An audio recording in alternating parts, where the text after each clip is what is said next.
Hi and hello welcome to channel டோனோ விகாஷ். இப்போ சேனலில் பார்க்குறது ரெகுலேஷன் 2021 சப்ஜெக்ட் மேனுஃபேக்சரிங் டெக்னாலஜி. இதை மட்டும் படித்தால் போதும், எளிதாக பாஸ் ஆகலாம். Pass easy in MD. WhatsApp channel name pass easy, Instagram ID Vignesh டோனோ விகாஷ். டிஸ்கிரிப்ஷன் லிங்க் இருக்கும், இன்ட்ரெஸ்ட் இருந்தால் ஜாயின் பண்ணிக்கலாம். அனானிவஸில் படித்தாலும் அட்டானமஸில் படித்தாலும் டீம் நியூஸில் படித்தாலும் நம்ம கொடுக்குற இந்த டாபிக்ஸ் ஃபாலோ பண்ணலாம். உங்களோட சிலபஸும் அனானிவஸ் சிலபஸும் 90% மேட்ச் ஆகும்போது உங்களுக்கு எல்லா டாப்பிக்கும் நீங்கள் ஃபாலோ பண்ணிக்கலாம். இந்த கியூஆர் கோடை ஸ்கேன் பண்ணிங்க அப்படின்னா டோனோ விகாஷ் யூடியூப் சேனலோட மெம்பர்ஷிப் பேஜ் ஓப்பன் ஆகும். உங்களுக்கு இன்ட்ரெஸ்ட் இருந்துச்சுன்னா இந்த சேனல் மெம்பர் ஆகிக்கலாம்.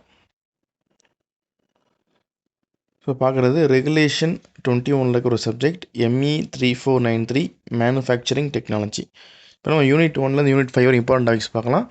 லாஸ்ட்டில் வந்து எந்த ஆர்டரில் படித்தா ஈஸியாக இருக்குன்றதை பற்றி பார்க்கலாம். சரிங்களா? ஃபஸ்ட்டு யூனிட் 1ல் வந்து மெக்கானிக்ஸ் ஆஃப் மெட்டல் கட்டிங் அப்படின்ட்டுருக்கு. இதில் நம்ம ஃபஸ்ட் ஹாஃப் எடுத்தோம் அப்படின்னா, ஃபஸ்ட் ஹாஃப் வந்து மெக்கானிக்ஸ் ஆஃப் சிப் ஃபார்மேஷன் இதை ஃபஸ்ட் நடத்திருப்பாங்க உங்களுக்கு. இது சிப் ஃபார்ம் சொல்லும் போது எந்த ரீசன்னால அந்த சிப் ஃபார்ம் ஆகுது அப்படின்றத சொல்லியிருக்கணும். அப்புறம் வந்து ஃபோர்ஸஸ் கொடுக்கும்போது எப்படி ஆகும், டைரெக்ஷனை மாற்றும் போது எப்படி சிப் ஃபார்ம் ஆகுன்ற சொல்லணும். இதில் வந்து என்ன ஆகுனா அதோட கனெக்ஷனாக வந்து டூல் லைஃப் ப்ராப்ளம், சிப் ஃபார்மேஷனை சேர்த்து டூல் லைஃப் ப்ராப்ளம் பார்த்துக்கணும். 30 மேலே இருக்க சான்ஸ் இருக்குது. அடுத்து types of force and machining. இந்த ஃபஸ்ட்டு கொஸ்டின் நீங்கள் படிச்சிட்டிங்கனாலே அடுத்து நீங்கள் எல்லாமே ஈஸி தான். Types of force and machining, types of chip இங்கே சொல்கிறோம் இல்லையா, மெக்கானிக்கல் சிப் ஃபார்ம் பண்ணும்போது டைப்ஸ் ஆஃப் சிப் வந்துடும். ஸோ இந்த அடுத்த கொஸ்டின் எல்லாமே இந்த ஃபஸ்ட் கொஸ்டின்லேயே வந்துடும். அடுத்து single point cutting tool nomenclature. நீங்கள் படிக்கணும் 2 கொஸ்டின் தான். ஒன்று சிப் ஃபார்மேஷன் பற்றி படிக்கணும், அதில் இருக்கிற ஃபோர்ஸை பற்றி படிக்கணும். அடுத்து வந்து சிங்கிள் பாயிண்ட் கட்டிங் டூல் பற்றி படிக்கணும், நாமன்கிளச்சர். சிங்கிள் பாயிண்ட் கட்டிங் கொஞ்சம் இம்பார்ட்டண்ட்டாக இருக்கும், இது கொஞ்சம் அடிக்கடி கேட்குறாங்க. சரிங்களா? இந்த ஆங்கிள் என்னன்ட்டு. ஸோ இது வந்து ஃபஸ்ட் ஹாஃப். இங்கே செகண்ட் ஹாஃபை பார்த்தீங்க அப்படின்னா, செகண்ட் ஹாஃப் கொஞ்சம் பெருசாக இருக்கும். So difference between orthogonal and oblique cutting. Orthogonal கட்டிங்னா என்ன, ஆப்ளிக் கட்டிங்னா என்ன அப்படின்றத பற்றி தெரிஞ்சுக்கணும். அப்புறம் thermal aspects in machine and cutting tool, அப்புறம் cutting tool materials, types of tool wear, tool life problem வந்து இதில் 2 மார்க்லேயும் கேட்கலாம், 3 மார்க்லேயும் கேட்கலாம். Cutting fluid types, machinability. So இது நிறைய டாபிக்ஸில் இருக்குது. அவங்களுக்கு இந்த டாபிக் பார்த்தோம் அப்படின்னா, அதாவது ஃபஸ்ட் அண்ட் செகண்ட் ஹாஃப் ரெண்டுமே பெரிய டாபிக் தான். உங்களுக்கு எந்த டாபிக் ஈஸியாக இருக்குமோ ஃபஸ்ட் நீங்கள் நல்லா படிங்க. படித்து முடிச்சுட்டு ரிவிஷன் பண்ணும்போது செகண்ட் டாபிக் வாங்க. ஸோ என்னையை பொறுத்த வரைக்கும் நமக்கு எது ஈஸியாக இருக்கும் அப்படின்னா, அது மெக்கானிக்கல் ஸ்டூடெண்ட் பொறுத்த வரைக்கும் நிறையா வந்து நம்ம டயக்ராம் பார்த்து நமக்கு கதை சொல்கிற மாதிரி இருக்கும் இல்லையா, அது ஈஸியாக நமக்கு புரியும். ஒரு மெக்கானிசமாக படிக்கும் ஈஸியாக இருக்கும். ஸோ மெக்கானிசமாக ஈஸியாக இருக்கும்னா நமக்கு மெக்கானிக்ஸ் இன்ஃபார்மேஷன் ரொம்ப ஈஸியாக இருக்கும். அப்புறம் ஃபோர்ஸு சிப்ஸ் எல்லாமே ஈஸியாக இருக்கும். ஸோ ஃபஸ்ட் ஹாஃப் வந்து கொஞ்சம் ஈஸியாக இருக்கிற மாதிரி எனக்கு தோணுது. ஸோ அதனால் நீங்கள் வந்து உங்களுக்கு இது ஈஸியாக இருக்குன்னு பார்த்துட்டு அதை படிக்க ஆரம்பிங்க. யூனிட் 2 வந்து டேர்னிங் மெத்தட்ஸ், சரி, டேர்னிங் மிஷின்ஸ். இந்த டேர்னிங் மிஷின்ஸை பொறுத்த வரைக்கும் லேத்தை பற்றி தான் படிக்க போகிறோம். ஸோ இதில் நம்ம ஃபஸ்ட்டாக பார்த்துருவோம். லேத்தை பற்றி படிக்கணும். லேத் கன்ஸ்ட்ரக்ஷன், கண்டிப்பாக லேத் கன்ஸ்ட்ரக்ஷன்லேருந்து கொஷின் கேட்கலாம். லேத் கன்ஸ்ட்ரக்ஷன், இதில் லேத் கன்ஸ்ட்ரக்ஷன் சொல்லிட்டோம் அப்படின்னா, நீங்கள் ஏற்கனவே எம்டியில் போகும்போது லேத்தை பற்றி படம் வரைஞ்சி விட பார்த்துருப்பீங்க அவங்க மேனுவலில். அதனால் கொஞ்சம் ரெக்கார்டி வரைஞ்சிருப்பீங்க. அதனால் பார்த்தீங்கன்னா லேத் கன்ஸ்ட்ரக்ஷன் ஈஸியாக இருக்கும் உங்களுக்கு. லேத் கன்ஸ்ட்ரக்ஷன் படிக்கும்போது கண்டிப்பாக ஸ்பெசிஃபிகேஷன் படிக்கணும், அது என்ன ஆப்ரேஷன்ஸ் அப்படின்றத படிக்கணும். சரிங்களா? அதுக்கப்புறம் வந்து டேப்பர் ட்ரைனிங்னா என்ன, டேப்பர் ட்ரைனிங் மெத்தட்ஸ் என்ன இருக்குது, அது 3 மெத்தட் இருக்குது. 3ல் ஏதாச்சும் ஒன்று தான் கொஸ்டின் கேட்பாங்க. நீங்கள் 3மே ஒரு கொஸ்டின் நல்லா படிச்சுங்க, மிச்சம் 2மே ஒரு ரஃபாக வச்சு பார்த்துட்டு போங்க. அடுத்து வந்து த்ரெட் கட்டிங் மெத்தட். இந்த இதில் என்ன அப்படின்னா, செகண்ட் ஹாஃப் பொறுத்த வரைக்கும் நமக்கு அடிஷனலாக வந்து இந்த ஸ்பெஷல் அட்டாச்மெண்ட் அப்படின்னு ஒரு இது இருக்குது. அப்புறம் machining time problem, power estimation problem கேட்கலாம். இந்த இது ப்ராப்ளம் கேட்கலாம்.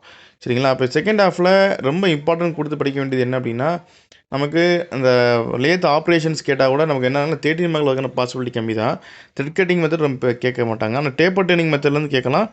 அப்படி இல்லைனா அந்த special attachment, machining time, power estimation கேட்கலாம். ஸோ இதில் ப்ராப்ளம் வரனால கொஞ்சம் ஸ்டூடெண்ட்ஸ் கொஞ்சம் டஃப்பாக இருக்க மாதிரி இருக்கும். அதனால் இப்போ பார்க்குறது ஃபஸ்ட் ஹாஃப் பார்த்துருக்கோம். செகண்ட் ஹாஃப் என்ன இருக்குன்னு பார்க்கலாம். செகண்ட் ஹாஃபில் பார்த்தோம் அப்படின்னா ஸ்பெஷல் லேத் கேட்கலாம். ஸ்பெஷல் லேத் அப்படின்னா கேப்ஷன் லேத்து, டரட் லேத்து, இதுலேருந்து கேட்கறதுக்கான சான்சஸ் இருக்குது. அப்புறம் இந்த கேப்ஷன் டரட்டில் டிஃப்ரென்ஸ் கேட்கலாம் 2 மார்க்கில். அப்புறம் வந்து இண்டிவிஜுவலாகவும் தனியாக ஒரு ஹெட்டிங் கொடுத்து கூட அவங்க கேட்கலாம். நார்மலாக வந்து இந்த ஸ்பெஷல் லேத் இருக்கு இல்லையா, இதுக்கு பேர் என்ன அப்படின்னா செமி ஆட்டோமேட்டிக் லேத் சொல்லுவாங்க. சரிங்களா? உங்கள் கொஸ்டினில் செமி ஆட்டோமேட்டிக் லேத்துனா உங்களுக்கு ஸ்பெசிஃபிக்காக கேப்ஷன் டர்ன் சொல்லாத பட்சத்தில் நீங்கள் எதெல்லாம் வரைஞ்சிக்கலாம், எழுதிக்கலாம். அடுத்து ஆட்டோமேட்டிக் லேத். ஆட்டோமேட்டிக் லேத்தில் பார்த்தோம்னா first of all semi automatic. இப்போ நம்ம ஆட்டோமேட்டிக் லேத் பார்க்குறோம். அதில் சிங்கிள் ஸ்பிண்டில், மல்டி ஸ்பிண்டில் இருக்குது. இந்த சிங்கிள் ஸ்பிண்டில் ஸ்விட்ச் டைப், ஸ்க்ரூ டைப் இருக்கும். மல்டி ஸ்பிண்டில் பேரல் ப்ரோக்ரஷன் இருக்கும். உங்களுக்கு ப்ராப்ளம் நல்லா வரும் அப்படின்னா செகண்ட் ஹாஃப் படிச்சிங்கன்னா கம்மியான டாப்பிக்கில் நீங்கள் படித்து முடிச்சிடலாம். இல்லை ப்ராப்ளம் நமக்கு கஷ்டமாக இருக்கும்னு நினச்சிங்கன்னா நீங்கள் வந்து செகண்ட் ஹாஃப் வந்துடுங்க. ஃபஸ்ட் நம்ம பார்த்து ஃபஸ்ட் ஹாஃப், இப்போ பார்க்க செகண்ட் ஹாஃப் வந்துடுங்க. ப்ராப்ளம் இல்லை, வெறும் தியரி மட்டும்தான்.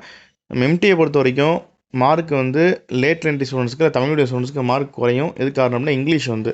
ஏன்னா அவங்க வந்து தமிழில் படிச்சிருப்பாங்க, டயக்ராம் நல்லா போட்டிருப்பாங்க. இங்கிலீஷ் ஃபார்மேஷன் வராது.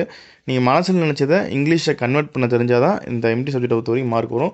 டயக்ராம் கம்பல்சரி நீட்டாக போட்டுக்கணும். அப்புறம் வந்து பாயிண்ட் டு பாயிண்ட் எழுதிக்கணும். எழுதுனா மட்டும் தான் மார்க் வரும். இது யூனிட் 2ல். யூனிட் 3 வந்து ரொம்ப ரொம்ப பெரிய டாபிக். யூனிட் 3 அதில் யூனிட் 3 வந்து கடைசியாக பார்ப்போம்.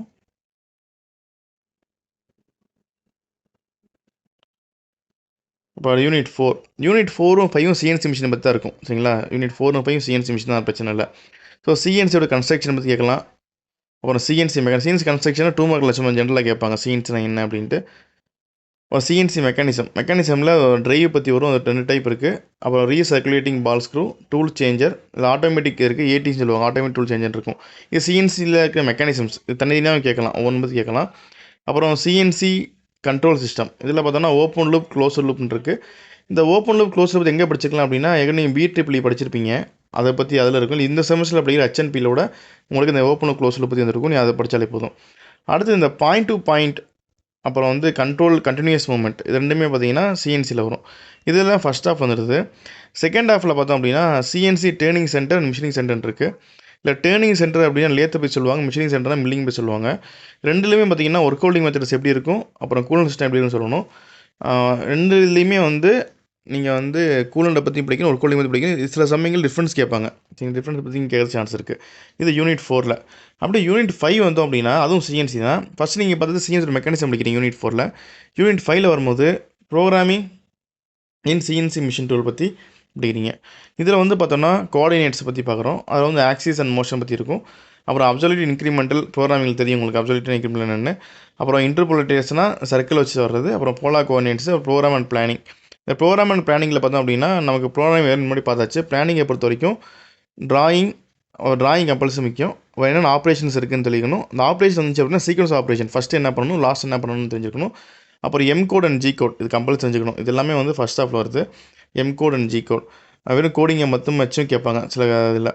அப்புறம் செகண்ட் ஹாஃபில் பார்த்தோம்னா மேனுவல் பார்ட் ப்ரோக்ராமிங், இதில் ட்ராயிங் கொடுத்துருப்பாங்க, G கோட் M கோட் தெரிஞ்சுக்கணும்.